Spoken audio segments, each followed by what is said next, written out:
texto para esta noche son el versículo 7, 8 y 9. Quiero decirles que el autor de la epístola de Pedro es Pedro.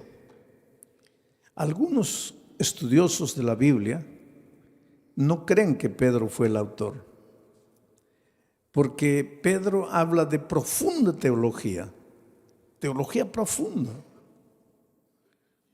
pero era un simple pescador, un hombre tosco, pueblerino, yo diría un hombre casi ignorante.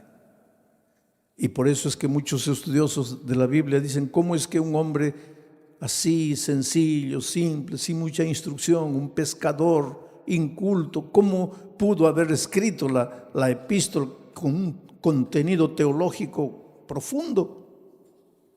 Es que la gente que a veces discute eso no conoce el poder transformador de Cristo. Yo conozco gente que aprendió a leer leyendo la Biblia y hoy día es gente culta, pero su primer paso fue la convivencia con Dios. Porque cuando Dios llega a tu vida no te transforma solo en la vida espiritual, te hace crecer intelectualmente, te hace crecer profesionalmente, te hace crecer en todas las áreas de la vida, inclusive financieramente. Pero tú no tienes que buscar a Jesús por causa del crecimiento profesional ni financiero, ¿no? Tienes que buscar a Cristo para transformar tu vida. Y cuando tú te dejas transformar por Jesucristo, pues Él termina la obra que ha empezado en ti, porque Él nunca comienza un trabajo y lo deja por la mitad, Él lo termina.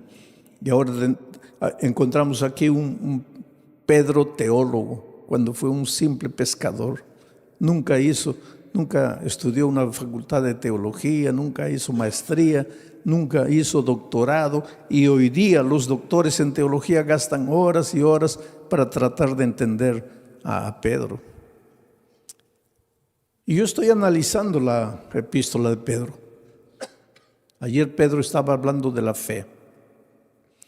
Pedro decía así: no te preocupes con relación al día de tu salvación. Si te vas a salvar o te vas a perder, no te preocupes. Tú vas a ser protegido por la fe. La fe te va a proteger. Y anoche yo estaba explicando que la fe es la confianza que tú tienes en Dios. Cuando tú dices, yo tengo fe, estás diciendo, yo confío en Dios. La confianza en Dios. Pero para que tú puedas confiar en Dios, tienes que convivir con Dios. Porque tú no puedes confiar en alguien que no conoces. Y no puedes conocer a alguien con quien no convives. Ustedes no me conocen, pero mi hijo sí me conoce. Ustedes no me conocen, pero mi esposa sí me conoce. ¿Por qué? Porque ellos conviven conmigo. Ustedes no. Ustedes me ven una vez, pero eso no es conocer. No es porque me viste predicar un sermón y ya conozco al pastor Bullón. Conoces mi cara, pero no conoces cómo reacciono yo delante de las dificultades, delante de los momentos difíciles. Pero los que conviven conmigo sí, porque para conocer a una persona hay que convivir. Entonces, para confiar en Dios tienes que convivir con Dios. Si no convives con Dios, no lo puedes conocer. Y si no lo conoces, no puedes confiar. Y si no confías, no tienes fe. Entonces, ¿qué fe te va a guardar para el día final? Porque Pedro en el texto de anoche decía, es la fe la que te va a guardar para el día de la salvación. Conocer a Jesús. ¿Cómo se convive con Jesús? Estudiando la Biblia todos los días, aunque no tengas ganas de estudiar la Biblia. ¿Por qué digo aunque no tengas ganas? Porque generalmente no te va a dar ganas de estudiar la Biblia. ¿Por qué? Porque tienes naturaleza pecaminosa, y a la naturaleza pecaminosa pues le gusta ir a la iglesia, cantar, emocionarse, escuchar un sermón y listo ya. Eso es lo que le gusta a la naturaleza pecaminosa, pero eso no es convivir con Dios. Si tú quieres convivir con Dios, tienes que estudiar la Biblia todos los días, aunque no tengas ganas de estudiar. Tienes que orar, aunque no tengas ganas de orar. Y tienes que buscar a una persona y traerla para Jesús, como hizo Claudia.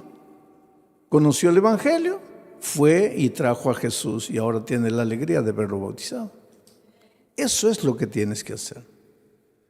Entonces tu fe, esa confianza en Dios te va a guardar para el día final. Pero entonces ahora entramos al texto de hoy. Para que sometida a prueba vuestra fe. ¿Qué cosa es vuestra fe? Vuestro conocimiento de Dios, vuestra confianza en Dios. Quiere decir que tu fe va a ser sometida a prueba. Y va a ser sometida a prueba mucho más preciosa que el oro. Esto es interesante. Los mineros agarran el oro y lo ponen a altas temperaturas de fuego. ¿Para qué? El oro es colocado a tan altas temperaturas de fuego que el oro se vuelve líquido, comienza a hervir el oro. De tanto calor comienza a hervir el oro. Y entonces le echan algunas mezclas químicas para que toda la escoria vaya saliendo. Y sale toda la escoria y se queda el oro puro. Y cuanto más fuego le ponen al oro, más puro se queda el oro. Por eso ustedes han escuchado hablar de oro 18 quilates, 22 quilates. Eso es pureza del oro. Y el oro más puro es el oro que ha sido más quemado. Ahora es interesante, porque si le colocamos fuego a este púlpito, el fuego lo quema. Pero si le colocamos fuego al oro, el fuego lo purifica al oro. Destruye al púlpito, pero purifica al oro. Ahora dice el texto bíblico de Pedro que el fuego es la prueba, son las pruebas de la vida. Dios manda, no voy a decir manda, Dios permite que las pruebas lleguen a tu vida. Estoy diciendo Dios permite, no Dios manda, Dios permite, porque te voy a decir una cosa, y entiende bien esto. ¿Qué cosa es prueba? Todo lo que te hace sufrir, lo que te hace llorar, lo que te aflige, pérdida del empleo, tu hijo se enferma, tu mamá muere, tu esposo te abandona.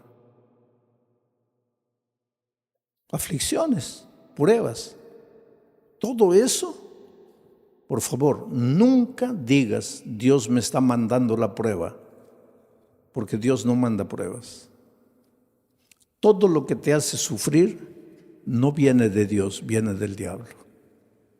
Porque Dios dice, he aquí los pensamientos que tengo acerca de ti, pensamientos de paz y no de guerra, pensamientos de amor y no de odio. Dios solo quiere lo mejor de lo mejor para ti. Pero vives en un mundo de dolor. Hasta que Cristo venga, estamos peregrinando en el desierto del dolor de esta vida. Y muchas veces quien nos manda el sufrimiento, el dolor, es el diablo. ¿Y por qué te hace sufrir el diablo? Esto es interesante y esta noche vas a entender.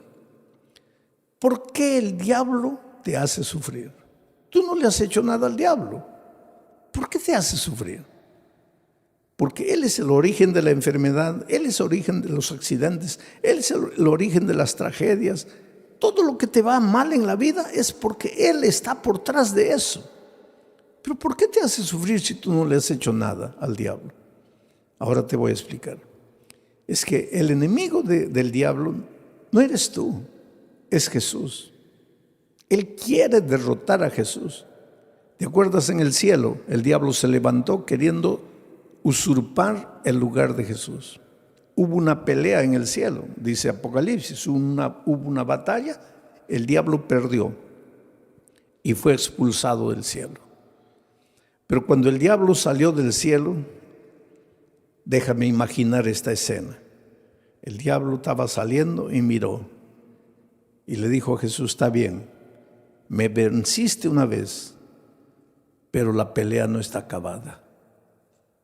Me venciste ahora, pero ya vas a ver cuando nos encontremos por segunda vez. y fue expulsado. Entonces, cuando Jesús nació en esta tierra, cuando vino a salvarnos del pecado, Jesús era un nené indefenso. Y el diablo dijo, ahora sí, no lo pude derrotar en el cielo, pero ahora como un niño yo lo agarro y lo mato.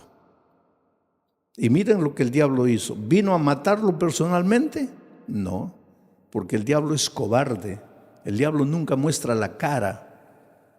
¿Qué hizo el diablo para matar a Jesús? Se metió al corazón del rey Herodes. Firmó un decreto de muerte para mandar matar a todos los niños menores de 2 años. Y cuando Herodes firmó el decreto de muerte, ahí el diablo dijo, ahora sí, lo voy a matar. De esta no se salva. Pero esa misma noche, el Espíritu de Dios se presentó a José y le dijo, toma al niño y a su madre y vete a Egipto, porque lo van a matar. Y cuando José huyó para Egipto, el diablo se quedó mordiendo los labios de rabia y dijo, me venciste por segunda vez. Después, cuando Jesús comenzó su ministerio, antes de comenzar su ministerio, se fue al desierto a ayunar 40 días, ¿te acuerdas? 40 días sin comer, pues Jesús estaba debilitado, flaco. Ahí el diablo pensó, ahora lo agarro.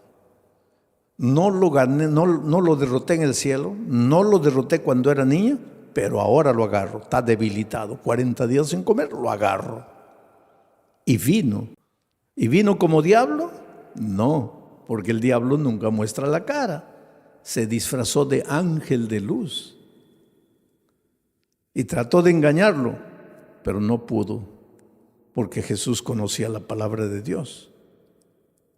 Y entonces derrotó al diablo por tercera vez. 3-0. Ya era casi goleada. Pero entonces el diablo esperó, dijo, la cuarta es la vencida. Y hubo una cuarta. Cuando el diablo se metió al corazón de los soldados, porque ya les dije, el diablo nunca muestra la cara, y los soldados prendieron a Jesús y lo llevaron al Calvario y lo clavaron. Y cuando Jesús murió, ahí sí el diablo dio una carcajada. Dijo, ahora sí lo vencí, lo acabé. Lo acabé. Al tercer día Jesús resucitó. Y al resucitar, ahí sí, es como si hubiera agarrado una estaca y lo hubiera clavado en el corazón del diablo. El diablo sabe que está perdido, está derrotado. El diablo no te puede hacer nada, querido. El diablo ya está perdido. El diablo ya con Cristo no puede. Entonces, como no puede con Cristo, se las agarra contigo. Es como si yo tuviera, vamos a decir, yo tuviera un hijito de 2 años. Pero tengo un vecino que quiere pelear conmigo. Viene, una bofetada, se va llorando el pobre. Pero es terco. Viene una segunda vez. Otra bofetada, se va llorando.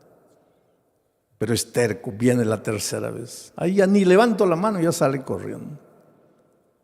Entonces llega a una conclusión mi vecino. No, con este no puedo. Este fuerte. Entonces aprovecha que yo me vengo a Corpus Christi a predicar. Y agarra a mi hijito de 2 años a puntapiés y lo revuelca en la calle. Pues eso es lo que el diablo hace. Con Cristo no puede. Entonces él sabe que lo que más Jesús ama eres tú. Y ya que no puede con Cristo, se las agarra contigo. Y te hace sufrir. Y te hace perder el empleo. Y hace que tu hijito nazca enfermo, y esto y aquello. En realidad el diablo no tiene nada contra ti. Él te hace sufrir porque sabe que haciéndote sufrir a ti, está haciendo sufrir al Señor Jesucristo.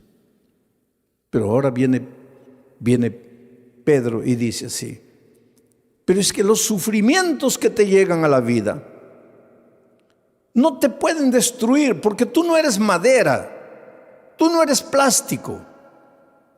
Tú eres oro Y si el fuego de la prueba purifica al oro, mucho más el fuego del dolor, del sufrimiento, va a purificar tu fe.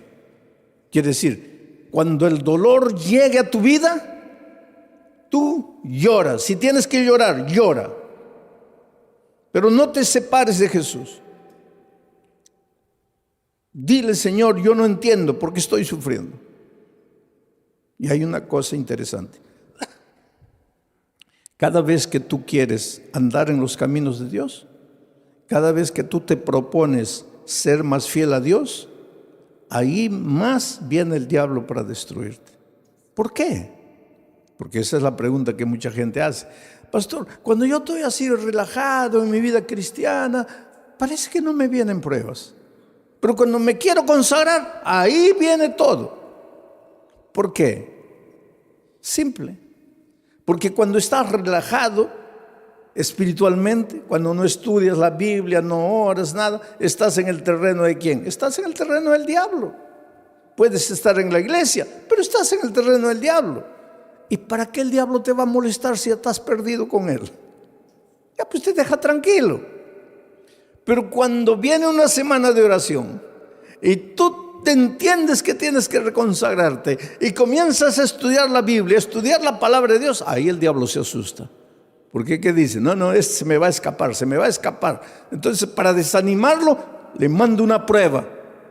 Y la prueba, en lugar de purificarte como al oro, ¿qué hace contigo muchas veces? Te desanima. Es por eso que cuando la prueba es más fuerte, es más que tienes que agarrarte de Jesucristo y no desanimarte. En el Brasil yo estaba haciendo una campaña evangelística en un estadio, y una señora que no era adventista, no era cristiana, nada, nunca iba a ninguna iglesia, nada, pero era una buena mujer, sentimientos nobles. Hay mucha gente que no está en ninguna iglesia, no conoce la palabra de Dios, pero pues escucha la voz de Dios en su corazón y camina, anda bien. Y de repente esta señora vio en la televisión la propaganda de que yo iba a predicar esa noche en el estadio. Ahora, ese día era su cumpleaños. Y de mañanita el esposo entró al cuarto y le dice: mira, hija, estoy sin mucho dinero, no he podido comprarte un buen regalo, pero te he comprado un regalito. Y le dio una cajita. Y ella abrió y era la llave de un carro. Y cuando salió al patio, ahí estaba el carro, un carro importado, último modelo. ¡Qué felicidad! Su cumpleaños. Primera felicidad, el esposo se acordó de su cumpleaños, porque hay muchos esposos que ni se acuerdan del cumpleaños de la esposa. Segunda felicidad, le regaló. Tercera felicidad, no le regaló cualquier cosita, le regaló un carro último modelo. Entonces ella estaba tan feliz que cuando vio la propaganda de la predicación en el estadio, dijo: bueno, estoy tan feliz que me voy al estadio a agradecerle a Dios. Va a predicar ese pastor, voy a agradecer. Y se fue al estadio. Feliz de la vida, entró. En la hora del llamado se levantó, vino adelante, le entregó la vida a Jesucristo. Dijo: ay, qué día tan feliz. Hoy es mi cumpleaños, hoy mi esposo me regaló el carro, hoy me entregué a Jesús. No, este es el día más feliz de mi vida. Y cuando sale a agarrar su carro en la playa de estacionamiento, los ladrones se lo habían llevado. Ahí ella comienza a pensar: toda mi vida no quise saber nada de iglesia, no quise saber nada de Dios y nunca me robaron ni un alfiler. Y hoy que le entrego mi vida a Cristo, me roban el carro. ¿Qué Dios es ese? Ahí está la astucia del diablo. Tú preocúpate cuando no vienen pruebas a tu vida, querido. Porque a veces no vienen pruebas a tu vida porque el diablo está tranquilo contigo. ¿Para qué te va a mandar pruebas? Pero atrévete a entregarte al Señor Jesús, a caminar en sus caminos, que ahí viene el diablo con todo para desanimarte.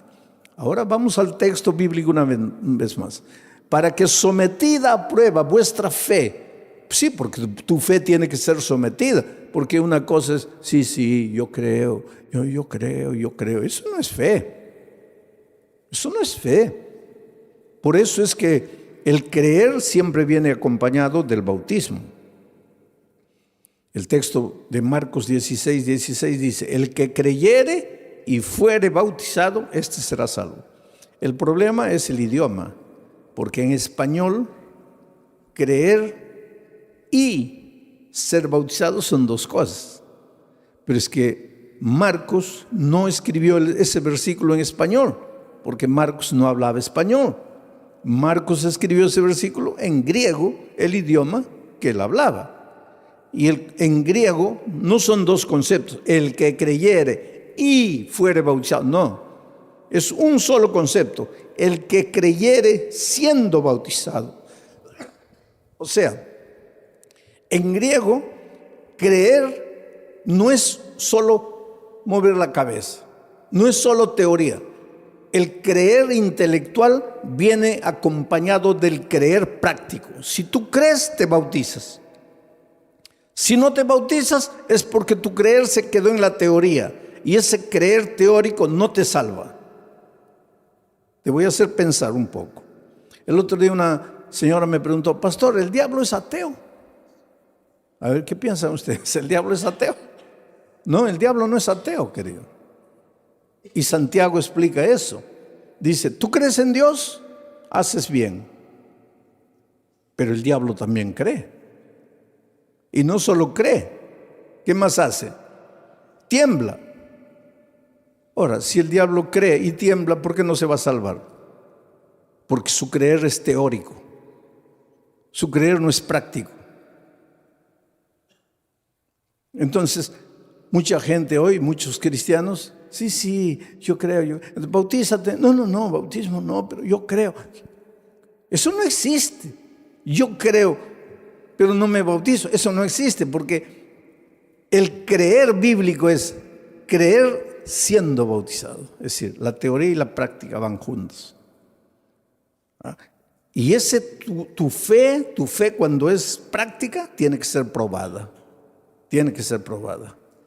Porque el sufrimiento es como el dolor. Si tú comienzas a levantar pesas, comienza a doler. Levantas 10, ya pesa. Y comienza a doler. Al día siguiente 15, duele. Al otro día 20, duele, pero después te agarran aquí, pura piedra. Así es la fe. Cuanto más te duele, cuanto más dolor viene, cuanto más sufrimiento, tu fe más fuerte, más fuerte, más fuerte. Es por eso que en medio del dolor tienes que agradecer a Dios, porque Él sabe. Él no te manda el dolor, pero Él aprovecha el dolor que el diablo te manda para fortalecer tu fe.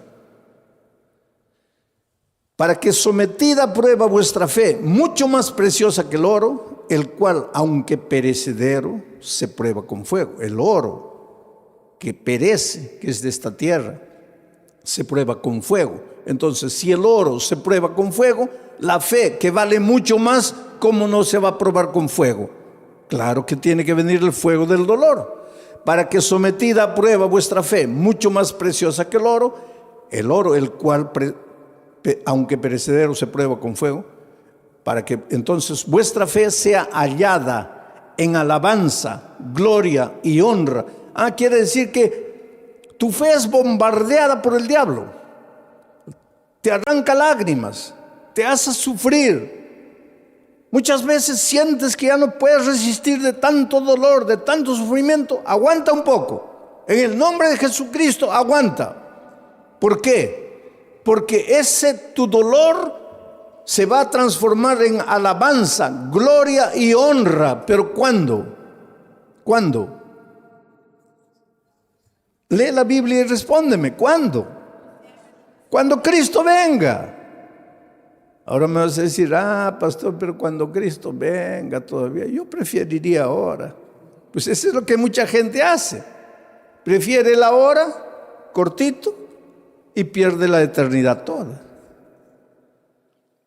Yo cuando era chico, íbamos a salir de vacaciones, las pocas, tal vez la única vacación que salí con mi padre, mis hermanos.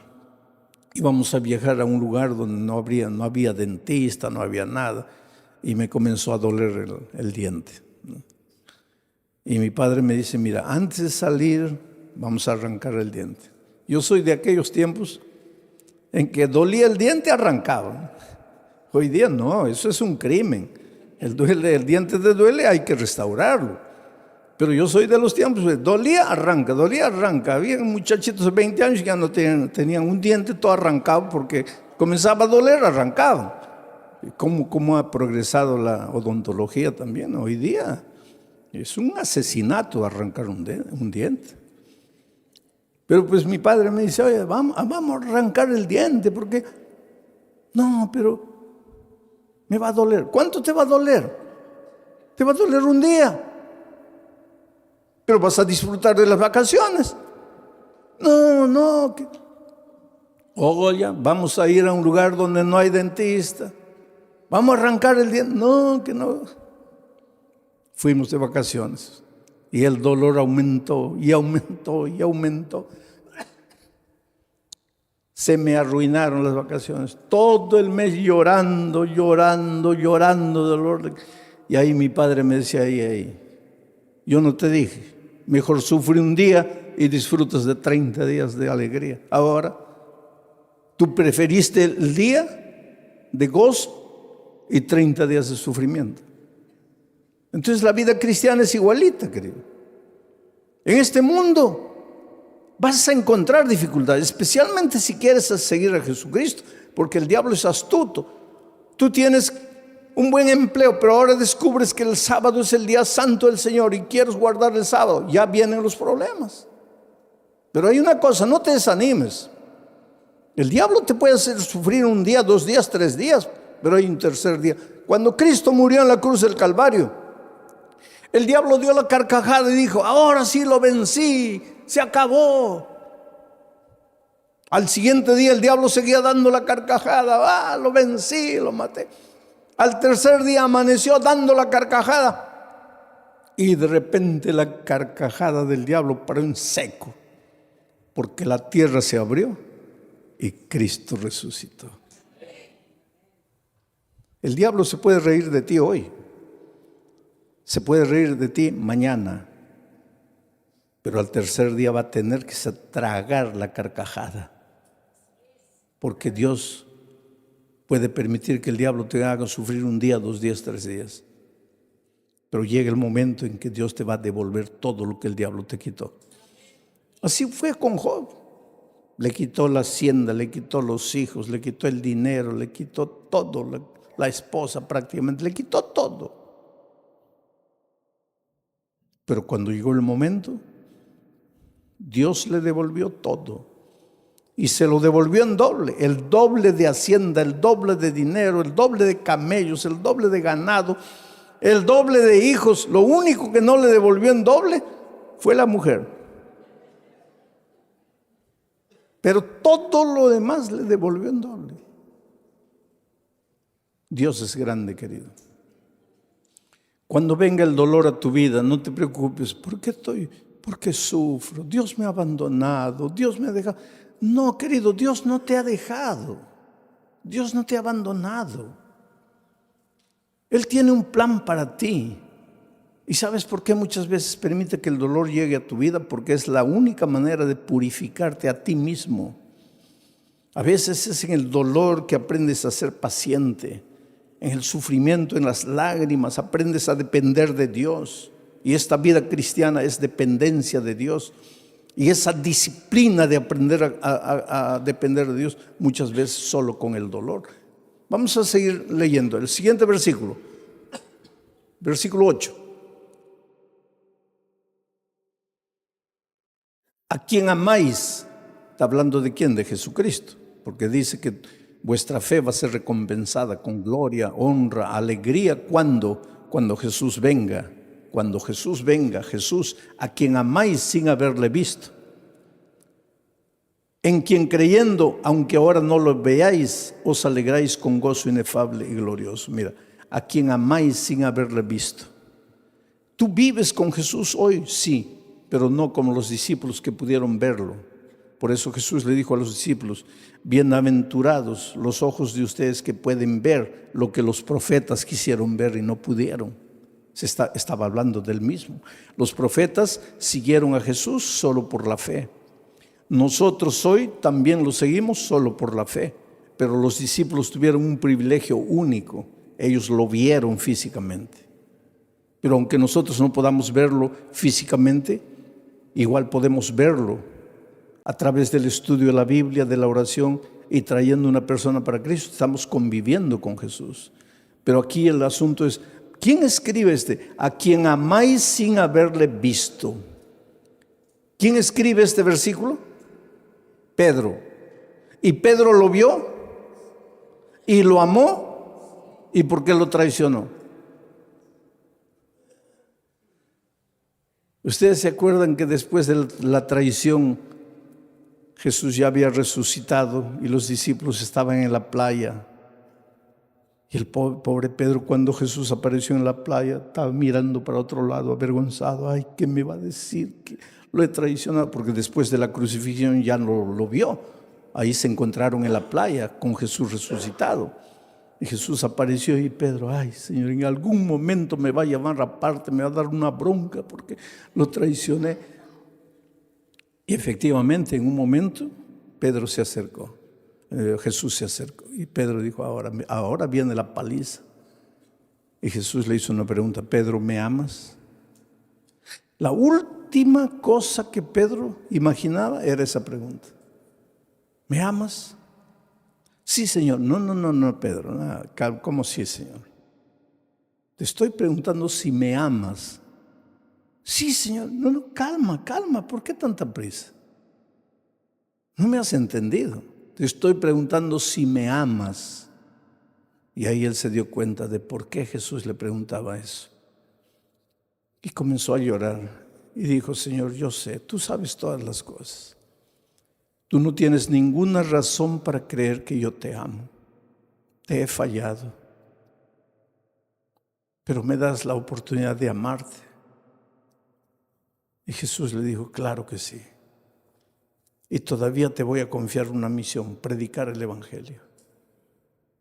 Y algunos días después, Pedro se levanta para predicar un sermón y bautiza a 3,000 personas.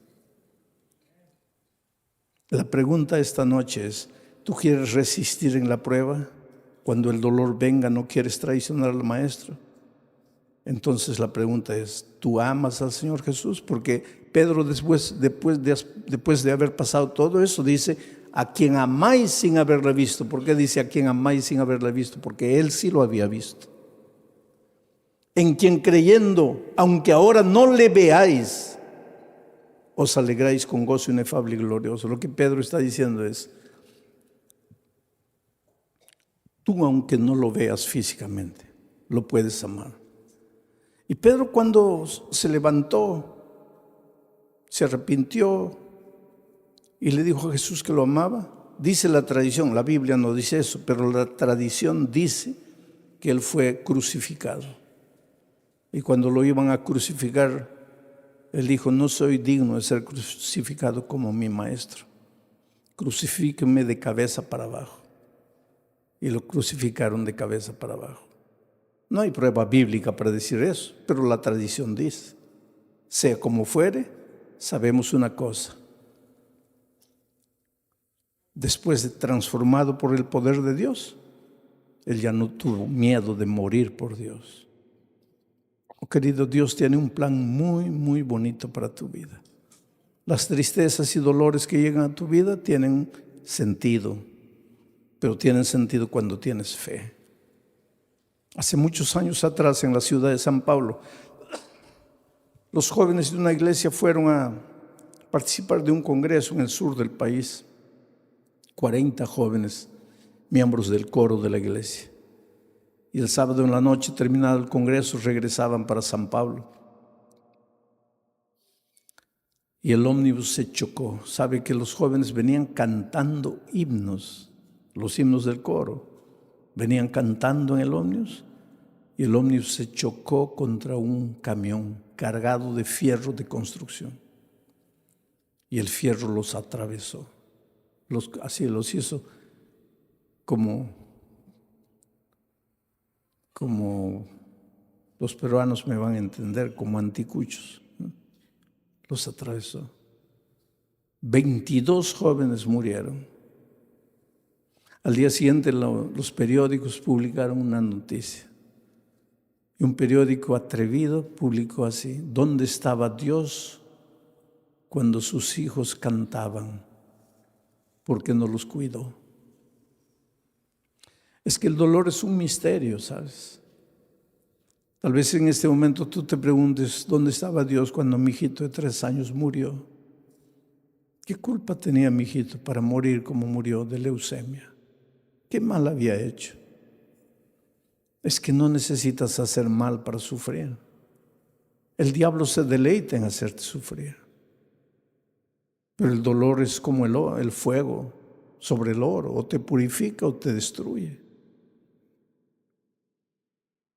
Interesante que entre esos jóvenes que habían muerto, había una chica que hace 6 meses había sido bautizada contra la voluntad de sus padres. Ella tenía 22 años, una joven. El día que se bautizó, el padre le dijo: mira, olvídate que yo soy tu padre, que tú eres mi hija. Lo peor que podría haberme sucedido en la vida es que tú traicionaras la fe de tus padres, de tus abuelos, de tus bisabuelos. Pero la niña no había conocido solo la teoría del Evangelio, sino que el Evangelio se había hecho carne en su vida, de tal manera que ella se volvió una hija tan dulce, tan cariñosa, pero la madre y el padre nunca aceptaron el calor, el cariño, el amor de la hija. Aquel viernes de tarde en que se iban para el congreso, ella fue a despedirse del papá y le dijo: mira, papá, me estoy yendo a Curitiba con los jóvenes de la iglesia. Y él le dijo: ¿y qué me avisas a mí? Tú no haces lo que te da la gana, tú no te metiste a esa iglesia, tú no te bautizaste. ¿Y qué vienes a avisarme que te vas? Tú siempre haces lo que te da la gana, vete a donde quieras. Y ella le dijo: sí, papito, pero yo vine a darte un beso, me voy. Y cuando se acercó para besarlo, el padre retiró el rostro, dijo: no quiero nada de ti. Y en el camino de vuelta, la niña muere. ¿Sabes que los hijos de Dios también morimos en accidentes? Entonces, cuando te pasa un accidente, no digo: ¿dónde estaba Dios? Dios está en el mismo lugar. Jesús dijo que cuando la lluvia cae, moja a los justos y a los injustos. Y cuando el sol sale, alumbra a los justos y a los injustos. Estamos en un mundo de dolor. Ese padre hizo tanto escándalo en la iglesia, ¿sabes? El día del sepultamiento, 22 cajones estaban ahí. Y mientras sepultaban a los jóvenes sobrevivientes que habían salido del accidente, cantaban. Sus amigos estaban siendo enterrados y ellos cantaban, lloraban. Las lágrimas caían, pero cantaban. Lloraban porque tenían tristeza. Cantaban porque tenían esperanza. Es que los seres humanos que aprendemos a confiar en Cristo somos capaces de cantar en medio del dolor. Mientras que el padre estaba destruido ahí, ¿sabes? Y cuando llegó el momento del bajar el cajón de la hija, él se arrojó y decía: entiérrenme con ella, quiero morir. Y abrazando al cajón le decía: mira, hijita, el viernes me quisiste dar un beso y yo no sabía que era el último beso y te rechacé. Por favor, perdóname. Quiero morir, quiero morir, quiero morir. Fue una escena triste, dramática, cuando sacaron al padre, terminó el entierro, todos se fueron. El hombre se quedó solito junto a la tumba de su hija. Y la mejor amiga de su hija, que salió viva del accidente, que fue justamente la que la llevó al Evangelio, al conocimiento de la palabra de Dios, Ya cuando se estaba yendo, volteó y vio que el papá de su amiga estaba ahí junto a la tumba y dijo, voy a volver.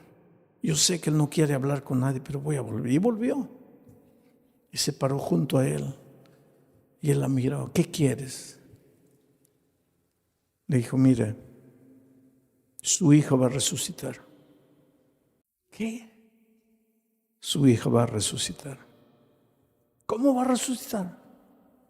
Porque la palabra de Dios dice, y te voy a leer aquí, porque él le había dicho, yo no entiendo, yo no los entiendo a ustedes. Ustedes son locos. Yo estoy aquí destrozado, mi hija muerta, y ustedes cantando. Ustedes son locos. Ustedes no tienen sentimiento. Y pues la chica le dice, sí, señor, pero usted se dio cuenta que nosotros no solo cantábamos, también llorábamos. Llorábamos porque nos da tristeza que nos estamos despidiendo en esta vida. Pero cantábamos porque tenemos la esperanza, porque su hija va a resucitar y yo la voy a abrazar a mi amiga. Pero ¿cómo va a resucitar? Y entonces la hija agarró el texto bíblico y le dice, aquí está, cuando suene la trompeta, los muertos en Cristo resucitarán primero. Su hija va a resucitar porque murió en Cristo. Y ese hombre que estaba derrotado abrió los ojos así, dice, ¿quiere decir que mi hija va a resucitar? Sí, Señor. ¿Quiere decir que yo la voy a poder ver? No sé, Señor. ¿Cómo no sabe? No dice que va a resucitar. Va a resucitar. Pero entonces la voy a ver. Ahí no sé. ¿Pero cómo no sabes? Porque dice, los muertos en Cristo. Mi pregunta es, ¿usted está en Cristo? Si usted está en Cristo, la va a ver. La va a abrazar. Va a vivir eternamente con ella. Pero si usted no está en Cristo, ¿y qué hago para estar en Cristo? Porque yo quiero abrazar a mi hija. Y ella le dijo, abra su corazón aquí. Dígale que ama a Jesús, que quiere caminar con Él, que quiere estudiar su palabra. Y tú sabes que ese hombre se bautizó, la esposa se bautizó, los hijos se bautizaron. Yo solo imagino el día de la resurrección, cuando la niña resucite, transformada para vida eterna. Y vea venir a abrazarla a su padre, a su madre, a sus hermanos, todos vestidos de vestiduras blancas y corona de justicia en la cabeza. Y la hija diga, ustedes que me persiguieron, que me maltrataron por causa de la fe, ustedes están. Y el padre les diga, hija, tal vez si tú no hubieras muerto, nosotros nunca nos hubiéramos rendido a Jesús. El dolor no llega sin motivo. El dolor tiene un motivo. El dolor llega para purificarte. A veces llega para sacudirte, para hacerte pensar. Por eso la Biblia dice, hoy es el día de buena nueva. Hoy es el día de salvación. Y por eso te voy a hacer una invitación. Esta invitación no es para los miembros de iglesia bautizados, porque ustedes un día pues ya se levantaron, ya fueron adelante entregándole la vida a Cristo. Esta invitación es para ti, querido, que estás estudiando la palabra de Dios, estás conociendo el Evangelio. Esta noche has recibido la invitación de un amigo, de un vecino, de un compañero de trabajo, de un pariente, y has venido esta noche. Pero esta noche quieres decirle, Señor Jesús, yo quiero amarte. Yo te entrego mi vida, yo quiero estudiar más tu palabra. Yo quiero conocer el Evangelio. Yo quiero prepararme para ir al cielo cuando tú vengas.